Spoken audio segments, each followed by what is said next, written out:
Let's work. 18 years old pa lang ako, naglalaro na ako ng basketball. Grade school, nagsisimula na ako maglaro. Bata pa lang ako, naglalaro na ako eh. Kasi sa tapat ng bahay namin may court. We knew about the World Balance 3-on-3 on social media when it was posted. Nung post na ang World Balance sa Facebook, My teammates are my childhood friends and cousins. magkakababata kami. Crossover! Semi-hook shot. Side step. Pasa mo na bago tira. Familiar ako sa World Balance kay Scotty Thompson. Bata pa lang po ako, may World Balance na rin po ako, sapatos. Sapatos ko talaga dati, World Balance na. Meron sa mall namin, sa Vista Mall Taguig. Punta kami dito para mas sumaya at para rin manalo. Kasama na rin yung bonding with our friends. Bonus na lang po sa amin kasi sa previous pa lang ni World Balance, manalo na. Believe we can win through hard work. I believe our team can win dahil meron kaming grit at puso sa game na to, and kahit undersized kami, lagi kaming lalaban kahit gano'n pa kalaki yung kalaban. Let's work.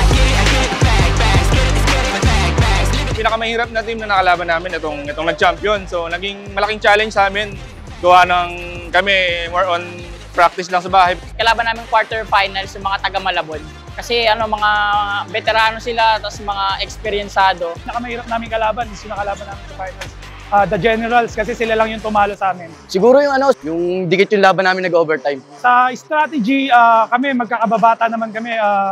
Tinginan lang sa mata, screenan, then shoot lang ng shoot, in lang, tsaka defense. Tiwala lang sa isa't isa, lalo't magkakapatid kami. And then, ginampanan lang namin yung mga role namin bilang player. Wala kaming specific na play. Kumbaga parang yung pinaka-play namin is yung magtiwala kami sa isa't isa. Goal namin as a team, sa mga susunod na mga paliga ni World Balance, gagampanan namin kinakailangan para sa championship. Subukan po namin sa next season na mag-champion kami.